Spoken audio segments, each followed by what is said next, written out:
Amazing audience, we are live again with Paul Graham now. Today we're spending some time on the Red Rocks. Yes. It's beautiful up here. It is. A lot of people come here for a lot of reasons, either concerts or yoga, or they just run up and down the stairs for exercise. So do you do that? Like exercise a lot? Exercise, yeah, like a couple times a week. It's productivity. But yoga, not really. It's a great concept, just don't have the desire or really the kind of time to. I don't carve out the time to do it. But it's cool. Yeah. Amazing conversation. So Paul, pleasure to meet you, my Yeah, friend. Absolutely. Thanks for having me. Up here. Yeah. We said thanks together. Yeah. So tell me, which of your talents is responsible for us connecting today? So my talent of just trying to help other people, talk to other people, just really connections with others. I, through kind of some generosity, helped an organization called 4Gen Now, which is trying to like connect 4 different generations of entrepreneurs together. And Anastasia Button actually was helping the founder at the time, or founder of the time, Jim Sugarman. So I got kind of connected with Jim, and then I also have a good friend, Nick Rizzi, who also knows Anastasia, and then kind of met Jim, and Anastasia ultimately was like, hey, you need to come to Red Rocks at 7 in the morning.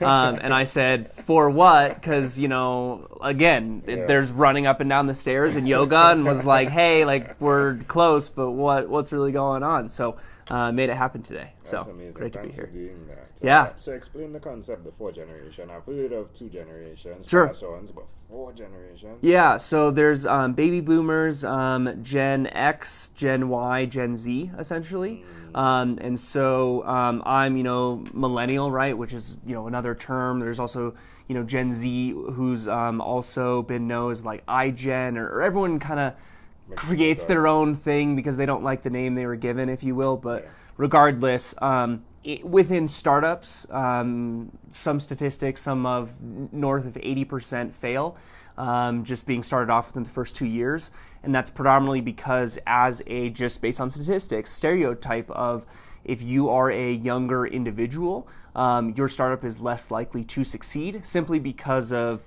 connection, kind of experience, but really also the, capability, understanding, maybe the, safety net and structure, right? If you are, say, baby boomer, you've already maybe had kids, you have a spouse of some sort, you have like stability, you can then go spend a year trying out a business.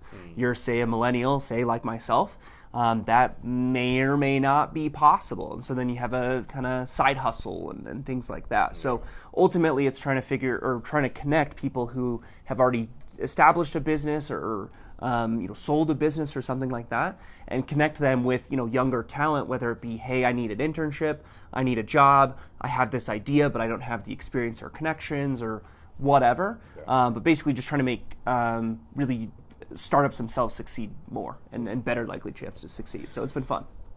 Where's the best place for me to get information on that if I needed to, if I'm listening? The World Wide Web. So www. Yeah, right, exactly. So 4Gen Now, so 4 like the number, Gen, Gen, now, now.com.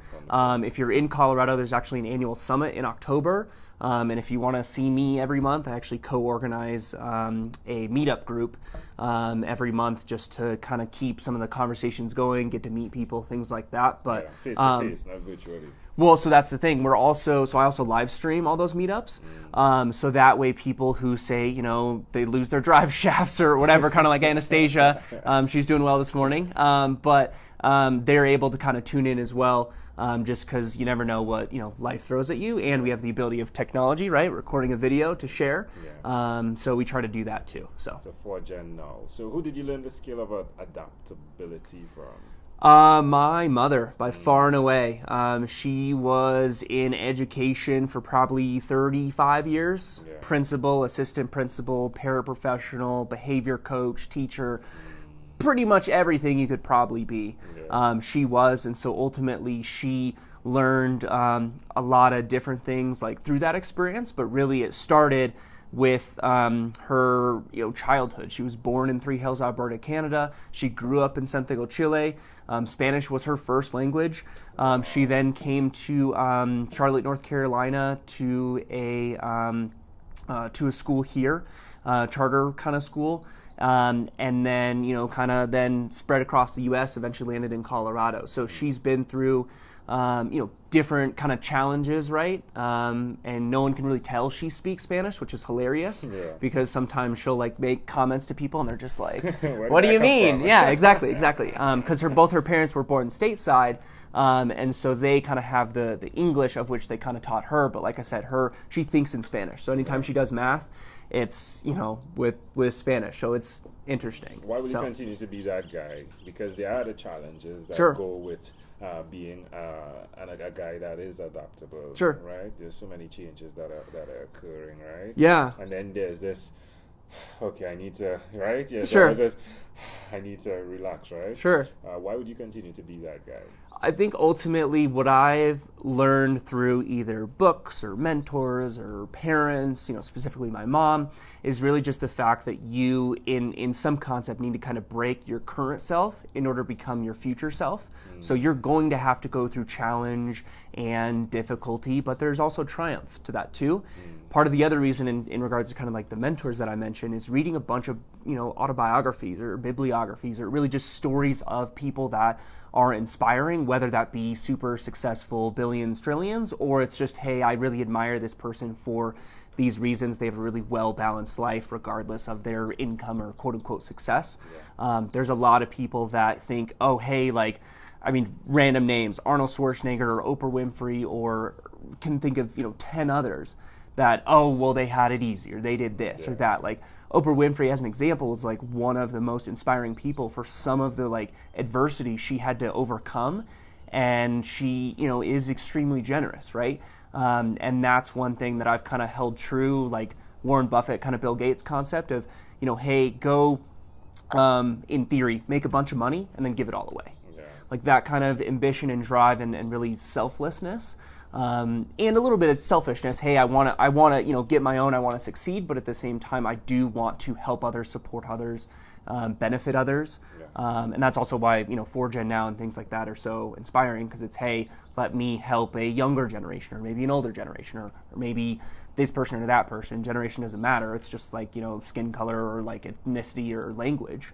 But it's just trying to ultimately help people at the end of the day. That's good. What's one other thing you've done consistently over the last 2 years? Actually, nothing over the past 2 years. That's good. Like high five on that. Yeah. So I've taken a lot of risks. So basically, I graduated college December 2015. I was fortunate enough to have a software sales job at a company called Apto, August of 2015. So before I graduated, drove down from Fort Collins to Denver because I was like, this company is just awesome and I really want to be a part of it. And they gave me an offer before I graduated, so I was not going to let them down.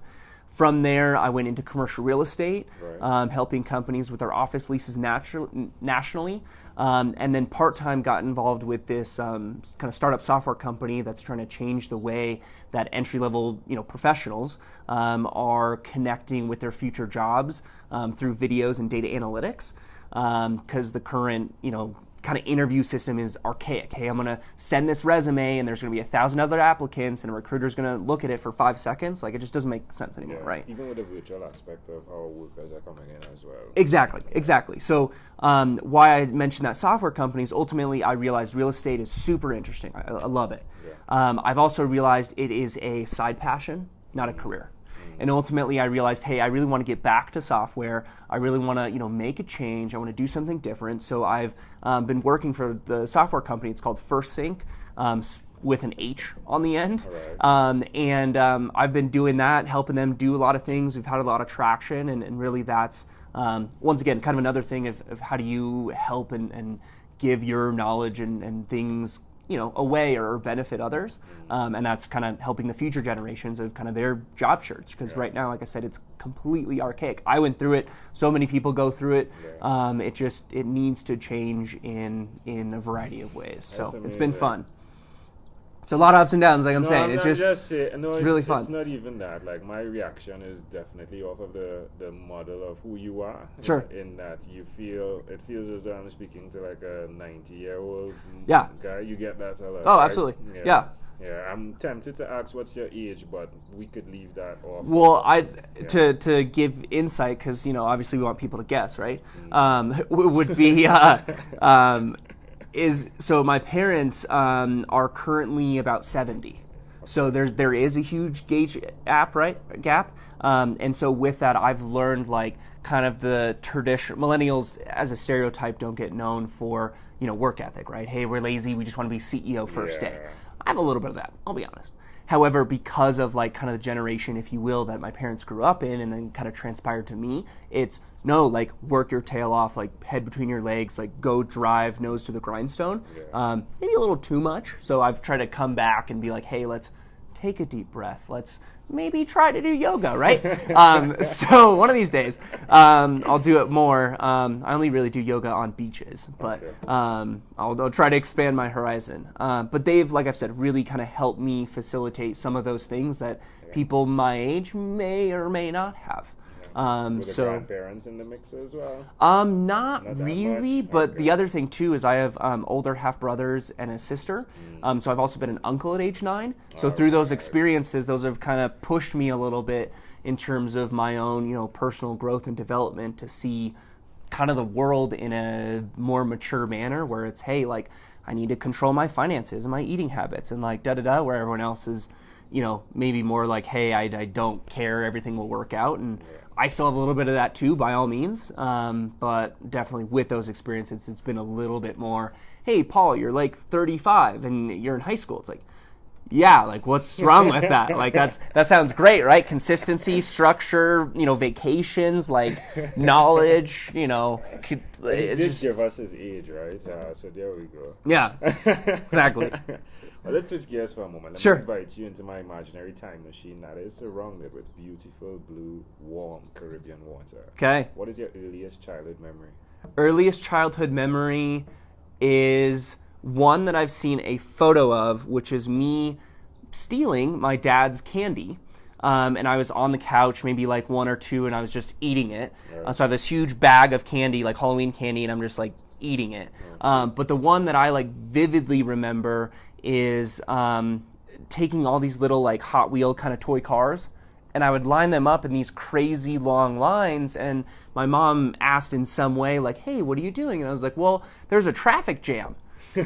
And so for some reason that kind of got me onto this thought process and a promise to my mom, which I won't fulfill in directly, but indirectly I would love to try to, where I was like, you know what, Mom, like I think it's ridiculous how all these cars are driving on roads. Like look at the sky, look at the air. Like why are there not flying cars? I will buy you a flying car. And so that's this is at 2 as well. Let's call it 3 or 4. I really don't know. I just remember vividly like being in like with the cars and all this stuff, and I've seen pictures after it, but it's one of those things where like I can, by seeing a photo, I can vividly remember, hey, this is like, I could almost be like, oh yeah, this was the order of the cars almost. Like that's how real it was. Was it diagonal? I mean, it was, think like LA traffic, right? It's just like a little here and it goes a tiny bit, but it's just like crazy and winds, and it was like a whole family room of like 20, 25 feet long, to the point where it's like, hey, you need to pick up your toys because I'm tripping on them. So that was probably another reason why I remember it. But why do you think it's so? Do you think it's possible to connect that memory to who you are today? Let's do the first. Sure. The first one. With the candy. So you do one, I do one, right? We chip out. Okay. So I would say, yeah, with the candy, in some ways, I learned what not to do and what not to be. I realized that, taking something from someone without asking is bad. But it's not bad, but it's really bad in the sense of I've now really understood, not from a sympathetic standpoint, but also an empathetic standpoint. Hey, if someone were to take a bag of candy for me and maybe eat it all, how would I feel? Well, I wouldn't feel good. That doesn't make me feel good. Why would I do that to someone else? Otherwise, that's like extremely vindictive and rude. So that has kind of changed me in terms of what I like don't want to be or what to do. So yeah, I would say there's all those experiences and how they connect. My turn. Yeah. So I love the metaphoric concept of the treats that the previous generation has made available to us. Yeah, absolutely. And it's intriguing that you're doing that. You're showing individuals or even connecting them to the treats that are available that technically by default belongs to us. Sure. So what your father did, his skills, his abilities, like you were able to access that and have that. So that's my chip in. No, I mean, a quick comment on that. I had dinner with a bunch of great friends on Monday night, and we were talking about how the future generation, we're going to fly in spaceships and maybe be in another planet, where it's not just where, you can't just look at where you are and what's around you. You have to think, hey, what's coming next, whatever that might be. I get space travel and everything's pretty far, but you know, it's been. I know, right? Pretty quick because exactly the tech is going. It so is. Fast. Yeah. It is. Yeah. But yeah, in terms of you know, kind of the other experience I had with kind of traffic, things like that, I've really realized, like, as an entrepreneur, I've owned like 2 businesses now, been a part of probably like 5 startups in different stages. So I've had the ambiguity and the crazy stress, right? Also the fun with it too, but the crazy stress, where, you know, I've realized I really like structure. You know, like the cars, hey, they're lined up, they're ready to go. Traffic is, you know, annoying. It's a waste of time. It's counterproductive in some fashion, unless it's like a time to, you know, really relax before going home. Right. But ultimately, I've then took that and made that into the person where, you know what, even though everything could be a nice, straight, organized lines, that's like the definition of, you know, perfectionism, right? Being a perfectionist. And what I've realized also with that is that that's, you know, a good path to go down, but right before it's like, hey, I need to do this additional thing, I need to stop. Why? Well, because is it really worth that much value to continue to perfect it, or is it good enough? And so I've then tried to be like, you know what, I'm going to do my best, and at some point it's just, you know, it's good enough. Hey, you know, I got to be on this. It's good enough because ultimately I did try, and that additional 20 hours to put it in at an A, I want to sleep and have my health. So I've tried to be more like well-rounded, essentially. So my still working on it. Same thing to the cars, right? Yeah. My chip-in would be, so the fact that you did notice what you did notice, I believe is a gift in itself, that you would see it. Yeah. So, I mean, like, even with the thing you're doing with the software company, where there are 1,000 people that are coming in for interviews. Yeah. But it's because you have the ability to notice these things, the traffic jams, if you would, exactly, sure. speaking, no, then you're able to fix it, which in itself is a good thing. And sometimes in life, it happens where you have to live it, right? Sure. Unfortunately, you have to be in the traffic jam before you realize the beauty of flying cars, right? Yeah. So no, absolutely. I mean, I would absolutely agree. Problem solving on like tests I've taken, you know, through grade school and whatnot have always been like off the charts. Like, you know, 98th percentile or something, right? It's amazing what connects though, right? Like I mean, these small chips. Well, within like the first, I think it's 2 years, I forget some of this, but like you basically develop who you are, you just then grow that, and then it's a nature versus nurture of how that then, you know, grows and expands with the people around you, you know, your parents, your environment, that kind of stuff. What intrigues me is I'm thinking from all of these interviews that you arrive here with it, which is intriguing to me. Sure. Yeah, I would think after a lot of these interviews, you have a pretty good understanding of kind of the human psyche and in terms of, you know, I would think like, okay, so there's something that farmed this individual. Sure. But it seems as though the individual comes with that innate, you know? Yeah. That's intriguing. Sure. So, yeah. I mean, even think of like, you know, small baby, regardless of kind of age, hey, they're crying a lot, right? They're doing all these things. I, you know, don't know the psychological studies, but would beg to differ that they're going to be a little bit more outspoken, whether it be rational or irrational, but they will be, you know, a little bit more vocal as opposed to a little bit more quiet and reserved, kind of introvert, extrovert almost in some way, where, you know, you can kind of then, like I said, see how that grows. But, you know, as a parent, I would just say, you know, let your child kind of do their thing. Just keep them within a structure so they don't go. Boundaries. Absolutely. Yeah, exactly. Those are good. To when you were 12, what was your favorite song? Favorite song? I don't know. I'd have to look at a music chart. Cool. One memory I do have, though, with me wanting to connect other people is I always had, like, they weren't really parties because we were like in 6th or 7th grade or 8th grade, but it was kind of like get-togethers, and so we'd go down to my basement, and I'd have like 20, honestly sometimes 30 people over. My poor parents, I don't know how they would allow this. And so, we'd have some music or maybe like a strobe light or something fun.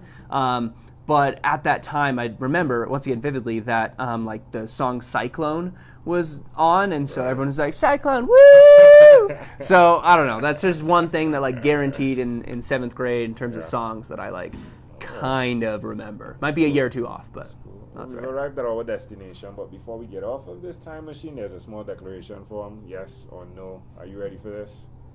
Yes. Have you chosen someone to pass on your skills to?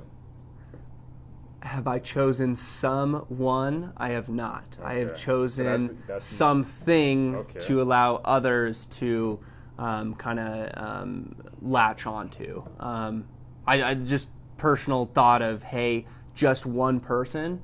That one person can make a difference, but with multiple people, you can then make an impact. Everyone wants to quote unquote change the world in some fashion, but really takes a movement and an army to be able to do that. And so, like I said, because of like 4Gen now, right, it's a platform. Because of First Sync, it's a platform. And with that, it's helping, a lot of people. And those are kind of the some things. But it's hard to pick just one, especially I have, 2 nephews and 3 nieces. So that's also kind of, which one's your favorite, if you will. I could just say my dog, but that's not that inspiring. So, Are you married? I'm not, no. Do you have children? I do not, no. Do you believe in God? I do, yes. Do you have an inner circle of friends? Yes. Do you watch TV for more than 3 hours a day? No. 3 hours a week? No. What about screen time, the phone and the computer? More than 8 or less than 8 hours a day? Definitely more than 8. I probably pull like 60, 70 hours a week, minimum. If you had to share with us your own unique real statement, a statement that represents who you are, what would you say that is? A statement that represents who I am. Continual, or someone who's trying to understand how to be like their future mentor, basically. Matthew McConaughey did an interesting speech of my mentor is who I am in 5 years. That's who I strive to be. Like, Can I add that's something? concept. It's interesting. Go ahead. Yeah, absolutely. I help stop traffic jams. Yeah. Please stay in Colorado because there's a couple of them that are not fun. This is a great pleasure. Before we leave, is there anything else you'd like to share with our amazing audience? No. Hopefully you've enjoyed watching us talk and hang out. Definitely check out 4Gen Now or First Sync for whoever's interested, or come to Red Rocks and breathe the Rocky Mountain air. But if you don't live here, please don't move here. We have a lot of people who've come in the past 2 years. Just stay a week or so. I heard that with the laws being reviewed in terms of allowing certain things in different states, people are moving off now. Is that true? From Colorado? Yeah, they're definitely not moving in the same pace. They're also housing and cost of living is kind of driving people away. So that's kind of the thing. But I mean, at some point, just like in California or other places that have very natural beauty, you're probably going to pay a little bit more to be around Red Rocks or Rocky Mountains or even the sand dunes down south in Colorado. Just like, say, for example, California, right? You then have beaches and things like that. Wine country too, if you're into wine, where even though, yeah, sure, they're driving out, they may just drive out of like the city and go more towards the suburb. It's everyone has their own resistance point, and at some point it's, hey, I've been in this place for a couple years, it's too much, I now want to live comfortably, not in an extremely stressful environment, because finances can be tough and it takes a toll on your health, and that's recent had health issues, and it was a good wake-up call to be like, hey, I got to be more holistic, hey, let's work less and focus on me more. So it's been a good journey. Amazing audience, the Graham. Thank you for being on What is Inspired by 12-Minute Convos with Angel Jones. Sure. Thank you, sir. That was fun. Appreciate it. That was fun.